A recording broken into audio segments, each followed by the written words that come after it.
주님을 믿고 따라가는 이 믿음의 길은 도전의 길임에 틀림없습니다.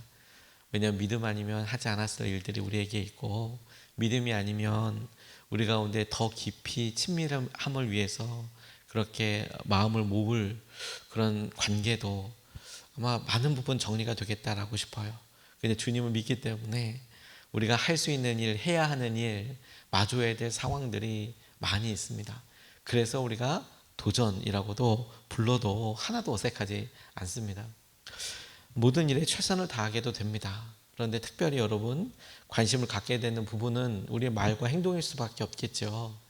우리가 하나님께서 주신 은혜를 우리가 덧입고 사랑받는 자녀답게 행동하려고 할 때 그 일이 특별히 우리가 일상 가운데 우리의 행동이 어느 방향을, 그리고 우리의 말이 어떻게, 그리고 그 말이 우리의 말을 듣는 사람과 우리 행동의 대상이 되는 사람에게 어떻게 다가가는지를 면밀히 주목할 수밖에 없어요.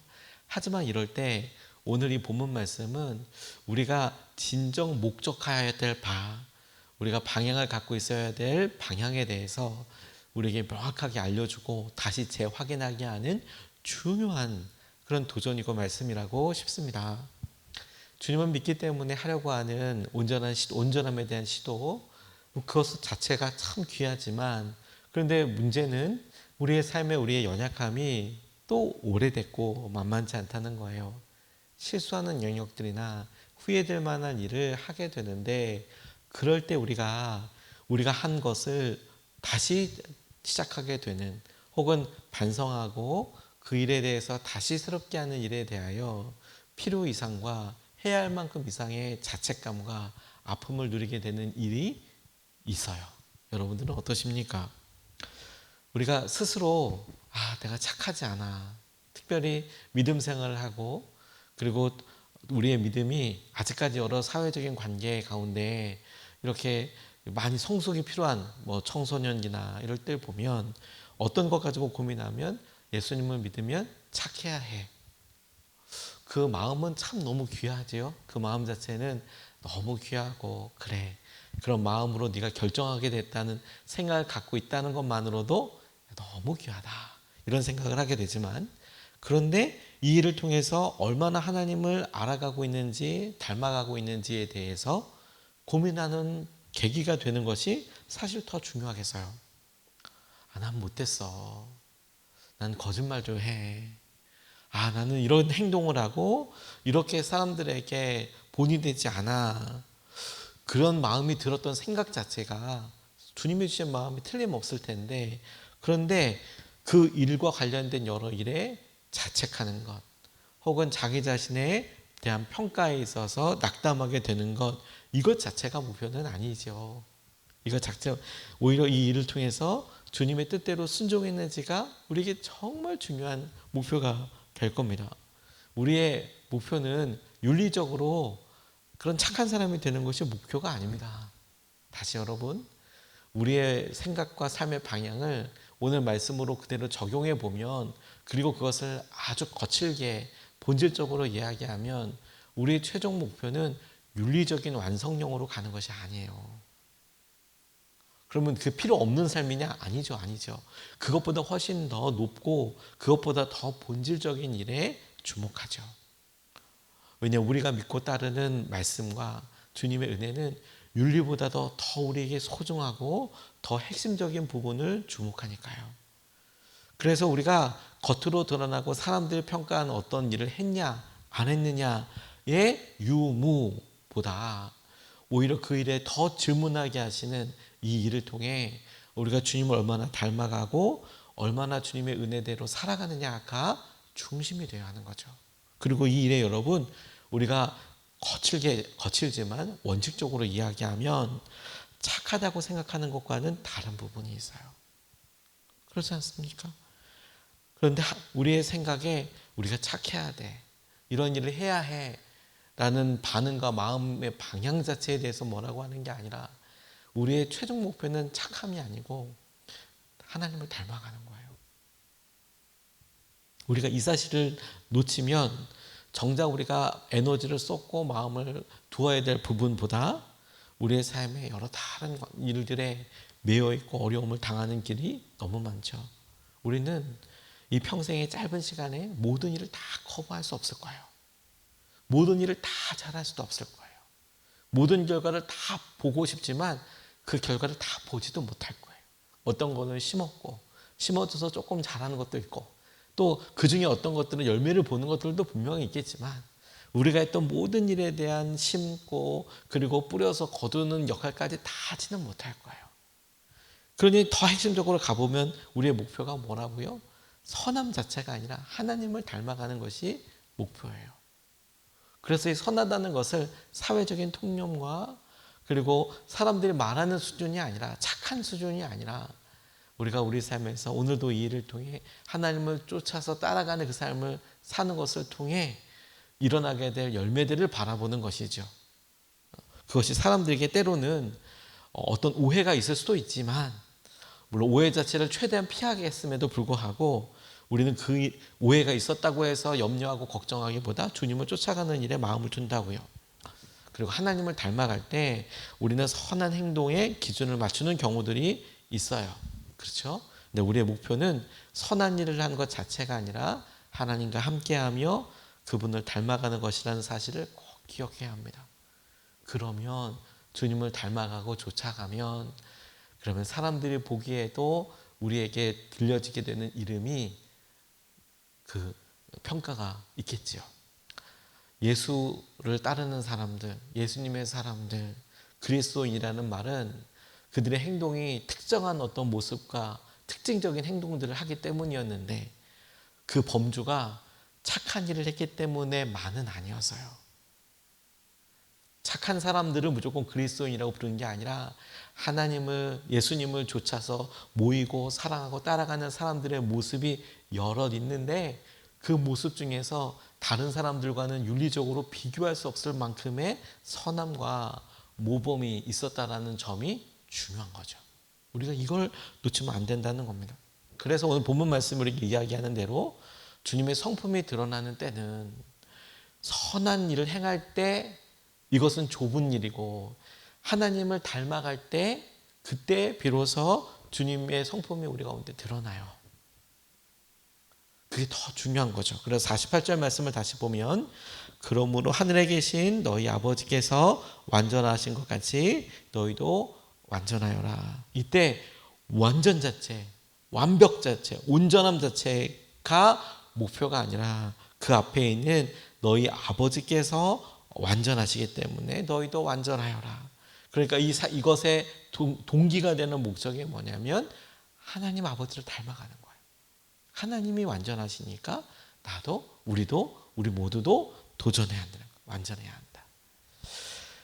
주님 우리에게 선한 일 자체가 아니라 그것을 행동하게 하는 목적에 대해서 도전하십니다.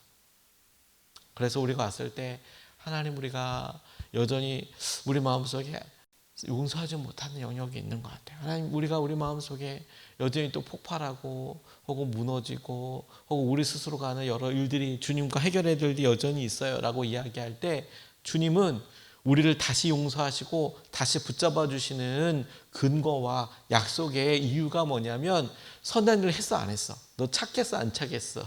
이것의 유무의 문제가 아니라 그래도 더 주님을 닮아가려고 하고 그래도 주님을 붙잡는 그 마음의 방향을 선하게 보시기 때문이에요.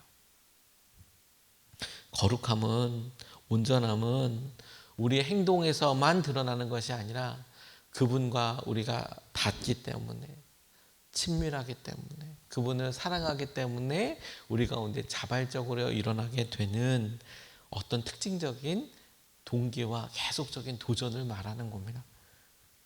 그거죠. 뭐 어떡하겠어요. 주님이 우리를 의로 보혈로 덮어주셔서 깨끗하게 되고 정결하게 되었죠. 근데 여러분 이 땅을 살면서 우리가 그런 정결함과 은혜에 있어서 하나님이 하신 여러 일들에 있어서 우리가 상처나고 어렵죠. 그래서 무너질 수 있죠. 당연하다는 게 아니라 상황 자체를 이야기하는 겁니다.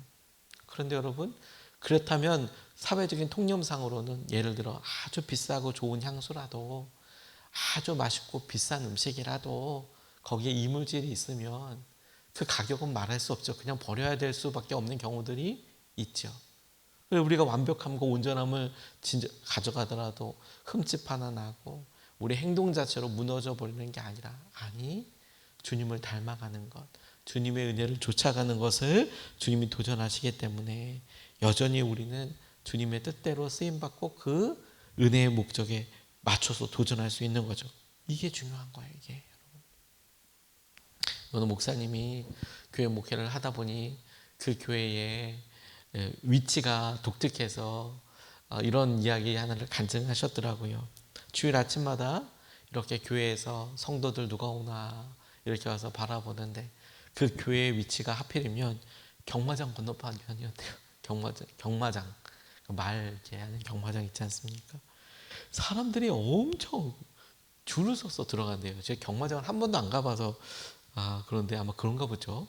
주말이니까 경마 경기가 있는 날이면 사람들이 거기에 많이 모이는데 줄을 서서 들어간대요. 그러니까 이 교회 이제 예배 시간이 돼서 목사님이 이렇게 바깥에 나가서 이렇게 보면 성도들 누가 오나 이렇게 보면 저쪽 건너편에 경마장에는 사람들이 막 수두룩 빽빽 엄청 많은데 그러니까 참 같은 시간에 들어가는 곳이 너무 다르다. 이제 목사님이 이런 생각이 주일마다 들었다는 거예요. 어떤 이들은 살아계신 하나님을 예배하러 이렇게 가는 방면에, 어떤 이들은 정말 그들의 어떤 경마라는 것 자체가 뭐 건전하다, 뭐 그렇게 이야기하는 분들도, 어떤 부분에 대해서 이야기하고는 분들도 있지만 실제로 그 어떤 돈의 욕망, 그렇게 막 뻥튀기 되듯이 들어가는 그런 일들을, 건전함을 넘어서는 분들도 있지 않습니까? 근데 그런 사람들도 적지 않더라. 그래서 그 교회의 어떤 남성 교우의 고백을 이렇게 보니까 회사 생활 중에 가장 힘든 것이 동료들의 음담패설이라고. 그런 면에서 그리스도인이나 비그리스도인이나 구별이 없더라는 거예요. 아마 그런 것을 남성 본연의 문화처럼 받아들이고 있는 까닭도 있고, 또 젊은이들과 성에 대해서 대화하다 보면 이제 예전에 생각했던 그런 기준들은 아니야, 이렇게 너무 큰 차이가 되기도 한다죠. 그래서 다들 그렇게 하는데 교회에서 죄의식 주지 마세요, 이렇게 이야기하는 경우들 때문에 힘들었다고. 그런데 이 분이 주목하는 것은 하나님은 우리에게 거룩하라고 명하십니다. 성경에서 말하는 거룩함은 구별됨입니다. 구별됨입니다. 완전이 아니라 세상에서의 구별됨입니다. 하나님은 우리를 쓰기 원하십니다.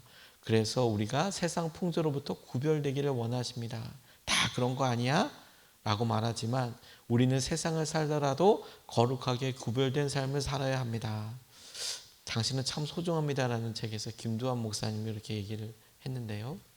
제가 이 말에 동의하면서, 우리가 하나님 오늘 말씀대로 아버지처럼, 아버지가 완전하신 것처럼 너희도 완전하라고 이야기할 때 완전이라는 결과에만 주목한다면 율법적이 될 수밖에 없고 우리의 실수나 허물에 우리가 팍 꺾어지게 될 거예요.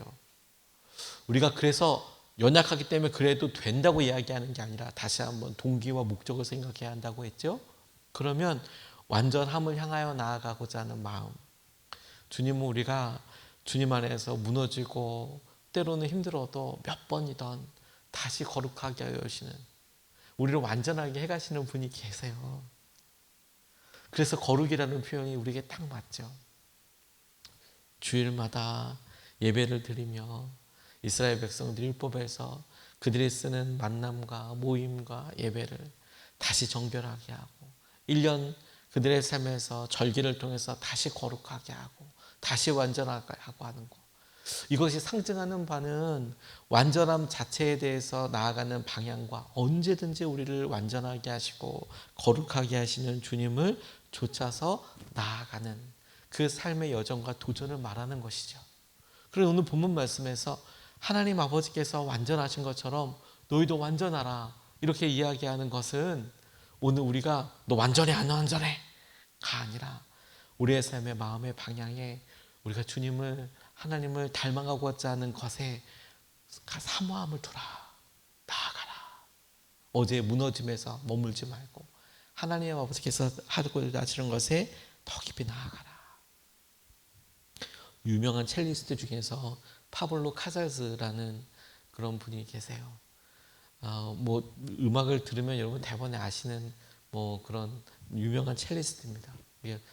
머리가 없으시고 평생 동안 바하를 연주했다든 첼로에 있어서는 첼로의 성자라고 불릴 정도예요. 이분이 10살 때 호세 가르시아라는 분의 연주를 듣고 그 첼로 소리에 흠뻑 빠져서 평생 그 첼로를 이렇게 연주하면서 살았다는 거예요. 헌책방을 돌아다니다가 바하의 첼로 무반주 첼로 협주 첼로곡을 이렇게 발견하고 평생 하루에 한 번씩 그거 연주했대요. 대단하죠. 근데 이분과 관련된 일화 중에 이런 게 있어요. 이분이 바르셀로나 시립음악학교에 입학해서 호세 가르시아에게 첼로를 배우기 시작했고, 그런데 어렵잖아요, 삶이. 그래서 학비와 생활비를 벌기 위해 어린 나이지만 카페 토스트라는, 이름은 카페 토스트인데 여기가 선술집 겸 도박장이었대요. 그곳을 콘서트홀로 바꿔놓았다는 거예요. 마침내 이 콘서트홀에서 이 교회에서나 들릴 법한 그런 연주들, 전혀 어울리지 않는 첼로 연주들, 근데 파블로 카살스가 돈이 없어서 사실은 거기서 연주를 했대요. 돈이 없으니까 당장 생활비를 벌여야 하고 등록금을 벌어야 되니까, 아직 어리지만 젊지만 그곳에서 그렇게 연주를 하기 시작했는데, 그 연주 때문에 여긴 분명히 선술집이고 도박장인데 분위기가 마치 성스러운 교회당처럼 그렇게 분위기가 바뀌더라는 거예요. 계속 그렇게 연주하더니 뭐 사람들 술 먹고 떠들고 막 이러는 분위기인데, 막상 그가 이거라도 연주해서 벌겠다고 했던 그런 여러 일들이 날마다 그 한 사람의 연주와 그 사람의 존재 때문에 선술집이 아닌 것 같고 교회당 같고, 여기 도박장이 아니고 교회당 같은 그런 연주가 완전히 되게 되고, 나중에는 그곳이 거룩한 예배당처럼 그렇게 느껴지게 됐다고 그래요. 여러분, 우리가 다 그렇습니다. 우리가 닮아가는 목적, 우리가 오늘도 다른 사람과 다른 결정을 하고 다시 시작하고, 그리고 그 일이 사람들이 봤을 때 선한 것일 수 있어요. 근데 우리는 다만 선함 자체를 목표로 하는 게 아니라 주님을 닮아가는 것을 목표로 살아요. 근데 그것이 사람들에게 구별되고, 우리는 거룩하다고 표현하지만 구별되고 달라요. 우리의 목표는 그거죠. 우리가 오늘 배우자에게, 우리가 오늘 자녀들에게, 오늘 우리가 휴가를 보내면서나 오늘 공휴일을 보내면서 우리가 다른 사람들과 다른 목표는 다름 자체가 목표가 아니라 아버지께서 완전하시니 우리도 완전한 거죠. 그게 우리의 삶의 중심이 되어서 우리가 주님을 더 사랑하고 더 닮아가고 주님의 은혜를 누리게 되는 복된 도전과 능력의 근원이 되시기를 주님의 이름으로 축복합니다.